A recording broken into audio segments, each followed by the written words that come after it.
Bismillahirrahmanirrahim. Assalamualaikum warahmatullahi wabarakatuh. Perkenalkan, nama saya Muhammad Alfian Rahman dengan NIM 120210118 dari kelas RB, Prodi Teknik Sipil.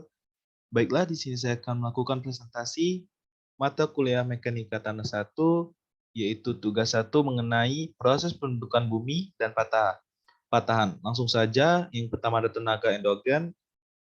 Saya akan menjelaskan tenaga endogen. Ya, tenaga endogen adalah tenaga yang berasal dari dalam bumi. Tenaga ini tercipta akibat adanya tenaga di dalam bumi. Proses pembentukan muka bumi, tenaga endogen dibagi menjadi 3 jenis, yaitu ada tektonisme, vulkanisme, dan seisme.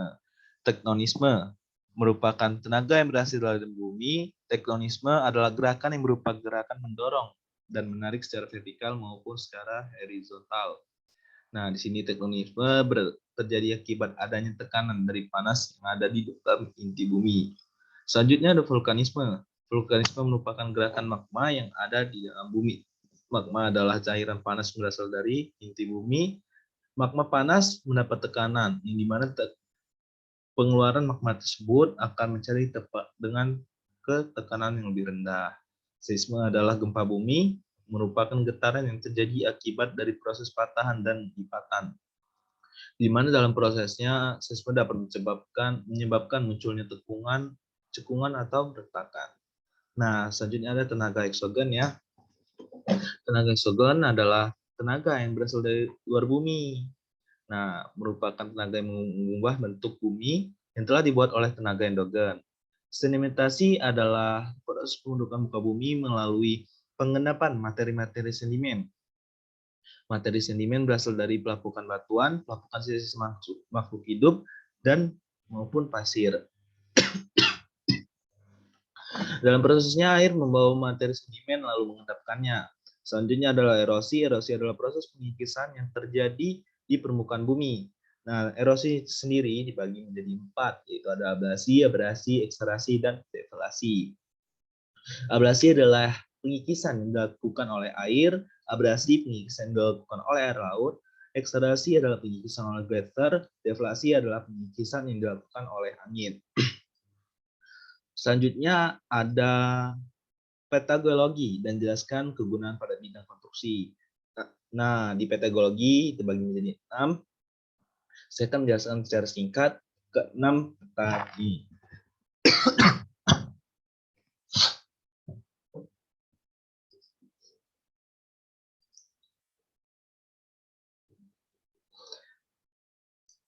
Petagologi identik dengan peta topografi, namun petagologi memiliki beberapa simbol yang lebih banyak jumlahnya, yaitu ada pertama adalah petagologi permukaan, merupakan peta yang memberikan informasi geologi secara langsung terletak di bawah permukaan. Skala petagologi ini antara 1 dan 50.000 hingga lebih dari skala tersebut. Peta singkapan adalah peta yang umumnya berskala besar dan juga mencantumkan lokasi ditemukannya batuan padat. Peta ichthyogeologis, peta yang memberikan informasi langsung mengenai informasi-informasi yang tersingkap atau eksplorasi terhadap beberapa formasi gitu. Selanjutnya ada peta struktur. Peta yang memiliki garis-garis kedalaman yang dikonstruksikan pada permukaan sebuah lapisan yang terletak di bawah permukaan. Selanjutnya ada foto geologi. Peta yang dibuat berdasarkan interpretasi dari foto udara. Selanjutnya ada hidrogeologi, merupakan peta yang diambil dari kondisi tanah yang terdapat pada daerah yang dipetakan. Baiknya, selanjutnya adalah kegunaan peta geologi. Nah, di sini ada 4 ya. Pertama ada akurasi yang merupakan ketelitian dalam hal memberikan setiap data geologi baik permukaan maupun di bawah permukaan. Ada kelengkapan informasi, ada kesediaan format, dan terakhir adalah format data GIS yang menjadi format dasar pada setiap dasar geologi agar memudahkan ya dalam penggunaannya secara global. Selanjutnya ada proses terbentuknya batuan, jenis batuan dan mineral yang terkandung. Nah, proses pembentukan batuan merupakan kumpulan-kumpulan atau agregat dari mineral yang telah dalam keadaan mengeras atau membeku. Batuan juga dikenal sebagai benda alam yang mengalami penyusun utama yaitu materi bumi. Berdasarkan penelitian para ahli, diketahui bahwa pembentukan batuan memerlukan waktu hingga jutaan tahun.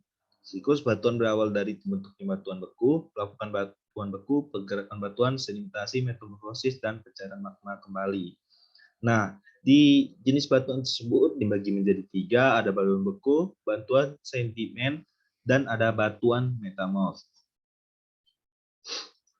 Selanjutnya ada proses pelapukan batuan dan jelaskan jenis tanah yang terbentuk. Nah, di sini ada 1, 2, 3, 4, dan di pelapukan batuan terbagi menjadi 3, yaitu ada fisik, kimiawi, biologis, yang dimana pelapukan fisik merupakan adalah hancur dan lepasnya material batuan tanpa merubah struktur kimiawi dari batuan tersebut. Nah, jadi faktor menyebabkan terjadi pelapukan fisik adalah perbedaan temperatur, yang dimana mengalami proses pemuaian dan proses pembesaran volume ya. Selanjutnya ada pelapukan kimiawi, adalah proses pelapukan massa batuan di mana proses susun kimiawi batuan melapuk ikut mengalami pelapukan. Nah, di sini ada 4 ya. Terbagi pasukan pelapukan kimiawi, ada hidrasi, hidrolisa, oksidasi, dan karbonisasi. Nah, selanjutnya adalah pelapukan biologi, di mana pelapukan biologi adalah pelapukan yang terjadi disebabkan oleh makhluk hidup.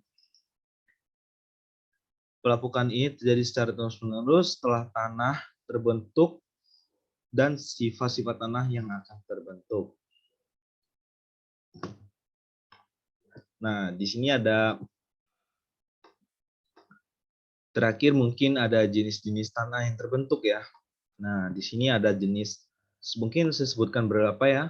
Tanah aluvial, tanah andosol, tanah kapur, tanah rogosol, tanah gambut, tanah litosol, tanah latasol, tanah grumusol, dan tanah humus. Baiklah, mungkin itu saja yang dapat saya sampaikan. Kurang lebihnya saya mohon maaf. Bila ada kesalahan kata saya mohon maaf. Ada Allah yang mampun. Saya akhiri. Assalamualaikum warahmatullahi wabarakatuh.